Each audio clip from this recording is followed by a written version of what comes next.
Hey guys, welcome back to the channel. Today we're going to be talking about how I run my current sandbox campaign, which includes a couple of different modules: the Keep on the Borderlands, the Veiled Society, and the magnum opus, the Barrowmaze, which will be the focus study of today's video. I'm doing this partially on request, as I've been informed by some of you guys that you're actually quite interested in knowing more about the module and maybe running it yourselves. So I thought I'd show you guys how I run it. I'll be telling you guys my experience and showing you a little bit behind the DM screen. While I was preparing this campaign, I was designing a successor for my previous campaign, which took place 160 years in the past. My last game, the players lived on the eastern frontier of my world, a land far removed from the heartland of the Empire that the players are a part of. They knew bits and pieces about the culture of the Empire, but they never really invested a lot of time into learning about it, though they were curious. This campaign is set in a time where the Empire has come crashing down, and only the Heartland is ruled by the King. I wanted to really show my players a setting where civilization was in a state of decay, in a state of ruin. Because I feel like campaigns that take place at the beginning, or the ascent of a great kingdom, or at the end of a great kingdom make for the best story. The reason being is that it's a time where adventurers can really make a difference, especially at the end of a great kingdom, because when states implode, typically there is a power vacuum, right? And who better to fill that void than player characters, especially ones interested in rulership and politics.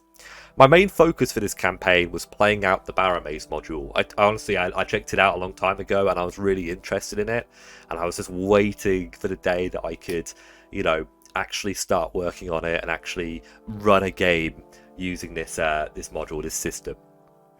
Which is obviously a fantastic third-party module, which is for a number of TTRPGs, including 5th edition, which is what I'm using it, which is the edition that I'm using the Barrowmaze for. It's definitely pretty grimdark, and it really does tap into that kind of old-school way of play. Traps can be lethal, enemies are unforgiving, and the whole atmosphere of the region where the campaign takes place is nothing short of apocalyptic, honestly. The module takes place in a region where the land is cursed by an ancient artifact, which causes humans to rise from the dead.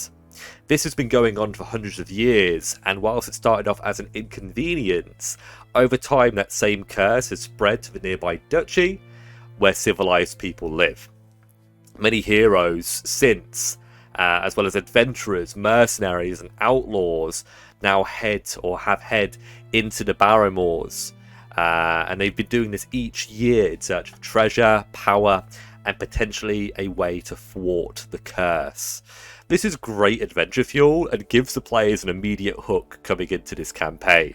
I have two groups currently, and they both decided in character creation that their groups are going to have a theme, and their theme was going to be religious zealots.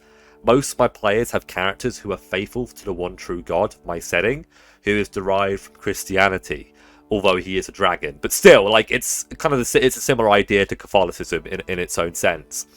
And these players believe it is their mission in order to cleanse the land of evil. I think it's a very cool idea, but honestly, you can do any theme with this game as long as the players are interested in the story. Now that you know what my campaign is about, let me tell you guys how I actually prepared it. The first thing I did was overhaul the module. I wanted this module to be a part of my pre-existing world, and because of that, I needed to make everything make sense, if you understand. And in this module, obviously the main towns, there are 3 towns, and they are Helix, Bogtown, and Ironguard Moat. I changed these names to Warville, Saint Beauvoir, and Riom, respectively. I also made Ironguard Moat, or in this case Riom, much larger, almost 10 times the population size, and dropped the module the Veiled Society into it, which basically made the city this larger-than-life concept, an interesting and exciting place to be. This took a bit of messing around to prep the module for my world, and I also changed the names of some shops, the names of noble families, the names of forests and rivers, just so it would make sense with the cultures, the races, the themes that I were going for. And it's included the gods as well. Some of the names of the gods that I just didn't really feel like made sense. The main ones I changed were the evil gods. I didn't really think the names were appropriate, and the reason why is because I felt like I wanted the ancient people of this land to have like Gaelic roots, you know, some sort of Gaelic connection. So I wanted names that were Gaelic. I also already have a god named Set, which is one of the gods in the module, and my Set is a dragon. He is kind of opposing the Catholicism dragon, right? He's a heretical dragon, the dragon of chaos. So I didn't really want to reuse the names or have two gods with the name Set. It would be kind of weird, right? Here is a list of the names of the module on the left, and then on the right is what I named them. As you guys can see, I got rid of the God of Arcana. I just thought it was kind of silly. I don't like the idea of wizards really having a god typically. I might have a new patron saint in the future who could be like a saint of arcane or something, but I'm not going to worry about that too much right now, and maybe I'll do that for my next campaign. With that all out of the way, I started mapping, and guys, I like to map. I'm surprised I don't really do a lot of videos on the channel of me mapping, and maybe I should do some more videos, because they're not very difficult to do. All I've got to do is, you know, press record and just map, you know, and maybe do a little bit of a voiceover for you guys. But I really do like mapping. I decided to expand the duchy in the module, which is the Duchy of Eric. And I wanted to add some new settlements. So it was more actually like a duchy rather than a county, which is what it feels like with 3 small towns. You know, I'm very much into my history, and a duchy is quite a large area, even in the medieval times, even in the Middle Ages.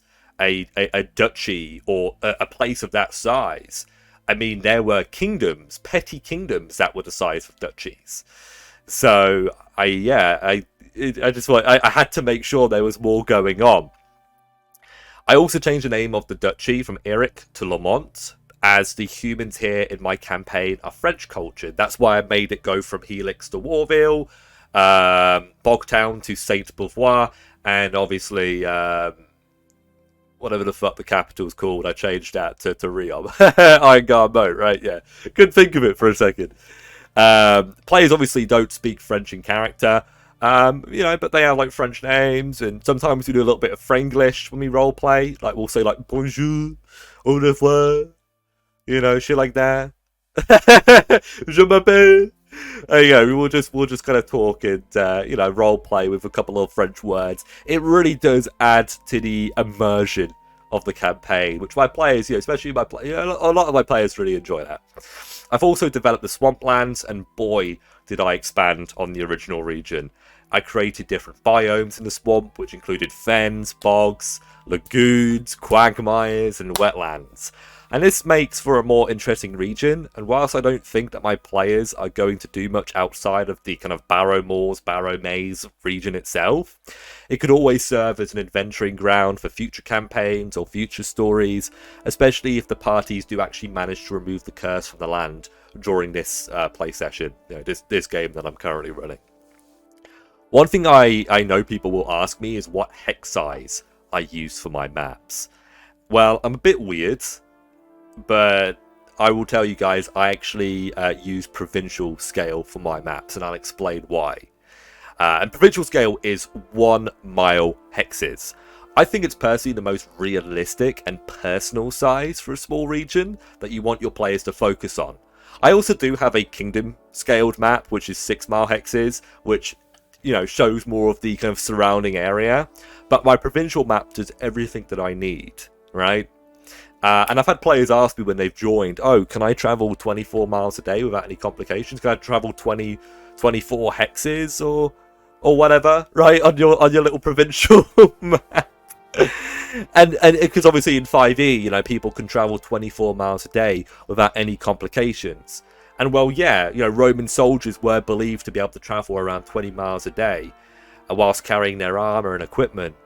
And they'd be expected to build a camp, add ditches and stakes. But you've got to remember that Roman soldiers were incredibly fit and were only carrying approximately 60 pounds of gear. if you compare that to modern standards, there are soldiers in the military that are carrying double that, maybe even more than that, right? So yeah, I mean, £60 isn't that much in comparison to that. But many adventurers in D&D carry way more than £60 in gear. I've had players who've carried like 100, 150 pounds, and I think that's one of my big gripes with D&D. And there's a reason why my players carry 7.5 times their strength score rather than 15 times. I wanted to do 5 times, like in the variant rule, but my players were like, a rogue can't carry their starting gear if they have 5 times. Well, to be fair, a rogue shouldn't really be carrying fucking torches, should they? Like, like, come on, they should. Is every rogue gonna have 10 rations and a rope as well? Come on. But albeit, we're doing 7.5 times at the moment, right? And in a party of 5, you're going to be moving at the pace of the slowest and least athletic individual, which is likely to be the spellcaster or perhaps the hefty barbarian. I allow my players to travel between 8 and 12 miles a day, depending on the terrain, without any issues. I have every hex typically represent an hour, especially in a forest, a swamp, or the hills. But on the road, I typically allow my players to travel further, more quickly. Allow my players to go from town to town with relative ease, if the weather is suitable. Because, I mean, that makes sense, right? If you're on a road, it's easy to say that there's not going to be as many obstacles. There's not going to be as many issues. And my players can also attempt to travel further than the hexes I allow. But then that's obviously a forced march, and that requires constitution saves to avoid gaining levels of exhaustion. A group consisting of a fighter, a ranger, and a paladin might be able to succeed on a number of these saving throws and thus push their mileage up to closer towards 20 miles if they wanted to, but it is quite likely that they might have a couple of levels of exhaustion to compensate, which they'll obviously need to rest off if they want to fight at full strength. You've got to remember that in D&D, it's really 3+ levels of exhaustion, which are majorly debilitating. I imagine many medieval soldiers were fighting in, for example, the Battle of Hastings, when they did that forced march from Stamford Bridge all the way down to Hastings. I imagine a lot of those guys probably had like 3-4 levels of exhaustion. Thank fuck they got to sit on top of a hill and the Normans charged up, right? Otherwise, they would have been it would have been over a lot quicker than it was. If unrealistic things happen when I'm a player or a dungeon master, it kind of throws my immersion out the window. Verisimilitude, right? Logical, thoughts, logical decisions. It doesn't have to be perfectly realistic, so we're playing a game with dragons and fucking wizards, but I just want things to add up, right? That's all I want. Do you get it? Do you understand? I hope so. I'm sure many of you guys do. But yeah, I do feel like at this scale, it feels far more intimate, and I've always just found it weird that in a lot of settings, there are towns that are several days away from each other, and these are neighboring towns. It just feels unrealistic, and it means that these trade networks would be really stretched out, and fresh produce would likely rot or become less valuable after that long journey. Like, players can go from Helix to Ironguard Moat in the module within like half a day, right? If they stick to the road. It may seem a little small, like this actual map that I'm showing you guys, but it's not. I've got 2 groups running in this region at the same time, and whilst there is a little bit of overlap, especially in the swamps to the west where they're looking for loot, there are more than enough different questing areas and towns that my players can go to. If you decide to follow what I've done, a good rule of thumb is to let your players travel 8 hexes a day, with each hex being an hour. I actually have players roll for a random encounter by rolling a d6. If they roll a 1, they roll an encounter, and I do this 8 times a day if the players are travelling in regions where monsters could be lurking. Typically, we have 2 to 3 encounters a day, which is relatively close to what the DMG says is a typical adventuring day. But not all of these encounters are combat. Some of them could be roleplay. Some of them could just be like a grievance, like maybe a party member sprains their ankle, or a tree will fall on the road randomly. I don't know, just any shit like that. There can be all sorts of stuff that can happen. But when I do have a combat encounter, I actually use a formula for how I roll for enemies. For example, an encounter could be 2d6 goblins. On the low side, it could be 2 goblins, a scouting force, perhaps. On the other side, it could be 12, which is a hunting party, right? This randomness has always been interesting to me, and whilst I believe there is definitely value in having set-piece fights, and I do like to do set-piece fights as well, that are pre-planned and determined, like I'm going to have the BBG or the henchman show up and attack the party. I also like the variety that using dice formulas can give. You'd think fighting 2 zombies would be boring for a group, and I definitely used to have that mindset. But actually, I mean, that can be quite fun. That can be quite cool. The players get to roll a few dice. The encounter ends up being very quick, you know, sort of it's not like a slog or anything like that. And it ends up being more of like a, you know, where did these zombies come from? Rather than, holy shit, we almost died again, right? It just kind of breaks up the monotony of travel just to kill a couple of zombies, right? And I do actually, yeah, I do have a video actually on random encounters, which is on the channel. It's a couple of months old, but I recommend you guys check it out if you're new to the channel or if you haven't watched that video before, and just check out, you know, more of kind of what I do in that regard. Although to be fair, I feel like this explanation is pretty gold in terms of exactly how I do it. With the mapping done, I started setting up each town, primarily focusing on Helix, or in my campaign, Warville, as I knew it would be the main place my players would frequent. I changed the name of a bunch of NPCs, added a couple of new shops, and changed how the Mercenary Guild worked, amongst other things. I followed the guide that I made on this channel for creating guilds, to make the Mercenary and Bakers Guild more interesting. As an example, I made the Mercenaries Guild the hub for professional companies, rather than individuals. A place where a group of adventurers could go to rest, find contracts, train, and recruit.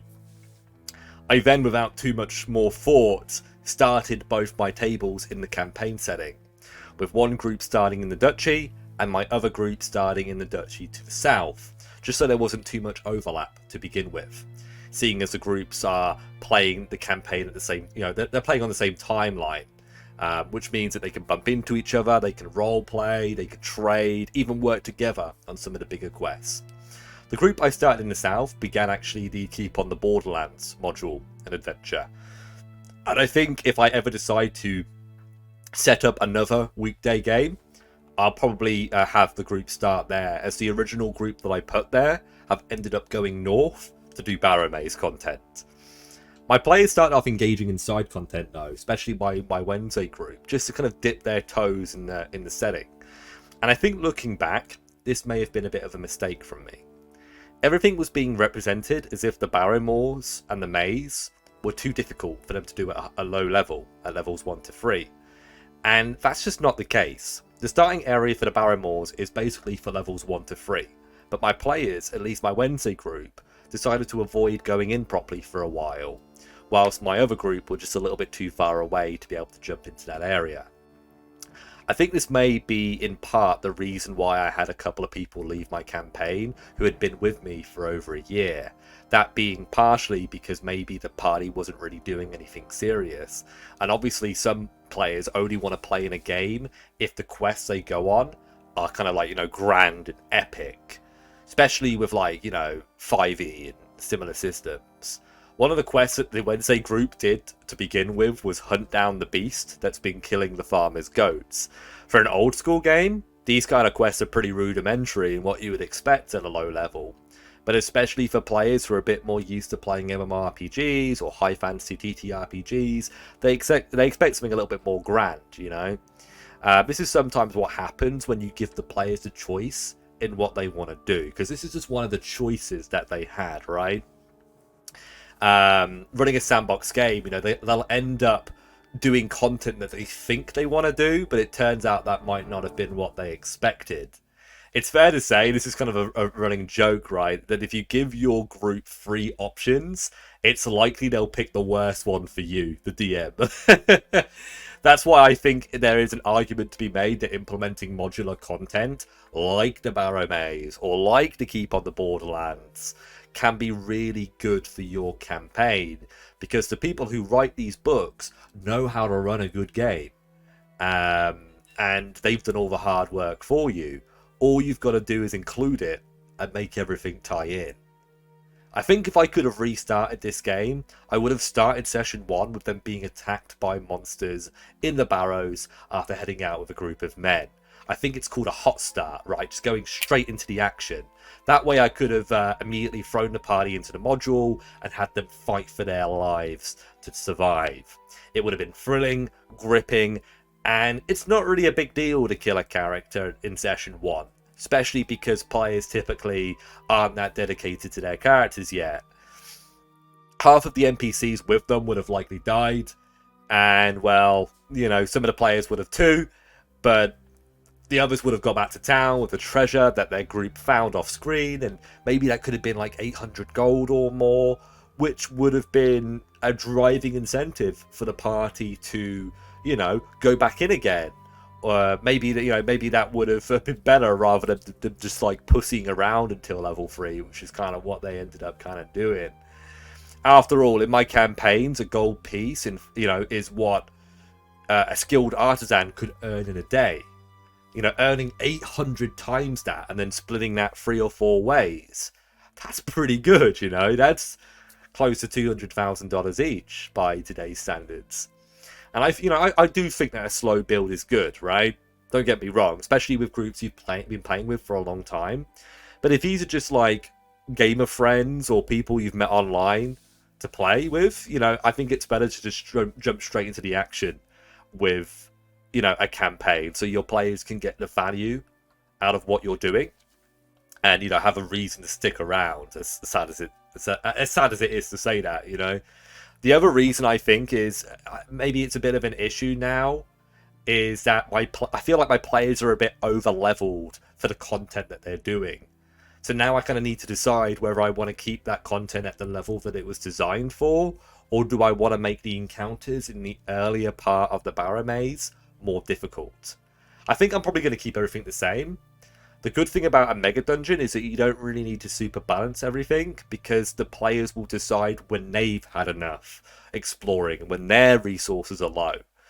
In a set piece adventure, you're focusing on balancing each encounter in a day to make sure that the boss of the dungeon is fair play for the party, right? But these mega dungeons don't obviously give a shit about that, which is good. And it means that the players will actually need to be thinking more about whether they can really take any risks right now based on the resources that I have. But, you know, them being a high level means that they will probably be able to clear the first area quicker.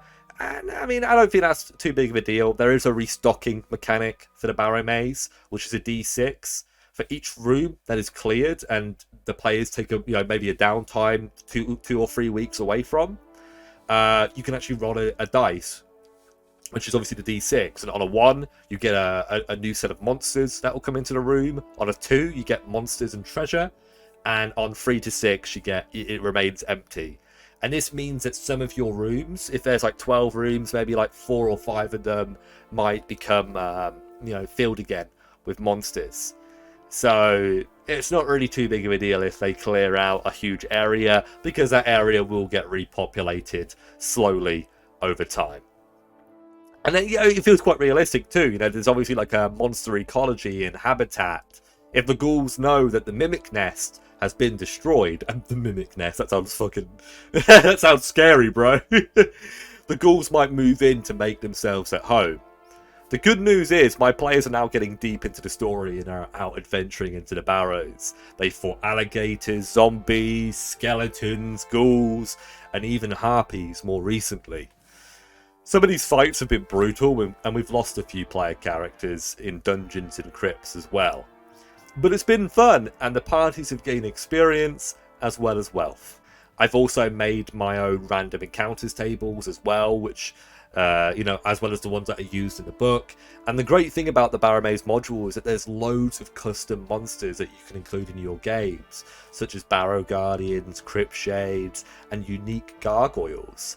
I'm really excited for my players to encounter some of these unique monsters, as a lot of my players haven't really been playing D&D for as long as I have, and still haven't encountered a lot of monsters that are pretty iconic. Like last campaign, I threw an Umber Hulk, at one of my groups, and I don't think any of them had fought against an Emberhulk before. Maybe one of them did, but they kind of forgot the mechanics. And it was a really interesting fight, and they were a high level, and they almost, they were really struggling. They were really struggling. My week to week for running the game, especially when players are doing barrow runs, is to just update the town, add new NPC plot hooks, update inventory for shops, and on occasion maybe have an event happen in town, like a tournament, a festival, a religious gathering, or something else of the sort. The barrows pretty much run themselves, and because I'm going straight from the book, I can just do whatever it tells me to do. And if I need to improv, then give me 10 minutes. I'll have something ready for you guys. It's really that simple. And having these kind of events in town, you know, not to backtrack, but, you know, to have these events, it just breaks up the monotony of adventure, allows my players who enjoy role play and social politics to immerse themselves more deeply with my world.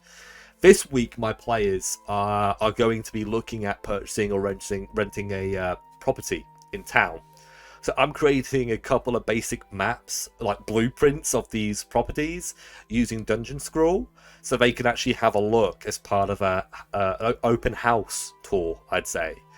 And it's important to always think about how your players can spend their money and what they want to do to further themselves as individuals. And I've had a couple of these players, you know, inquire in and out of character whether they could find a place to live rather than sleeping in a tavern, church, or the Mercenaries Guild like they're doing currently. But obviously, I as a dungeon master need some time to get it ready, so I told them that there'll be an open house soon, and it turns out it's going to be this weekend, that they could go to and check out some of the houses that are currently on the market. I feel like this video has already gone on way longer than I originally planned, and if you're still with me right now, guys, you're a real one. Thank you, I really do appreciate it. But I feel like there's just so much that I can cover with a module like this, and I'm only really starting to crack the surface of this module. We're only really getting into the first several, you know, rooms or dozen rooms.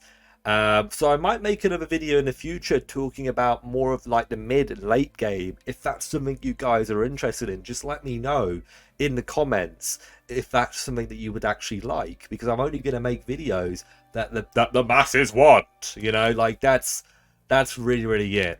But I hope that whether you're playing the module or not, you do get some value out of today's video and it's been useful to you. Obviously, you've been watching Loki's Lair. I'll see you guys next time. Till then.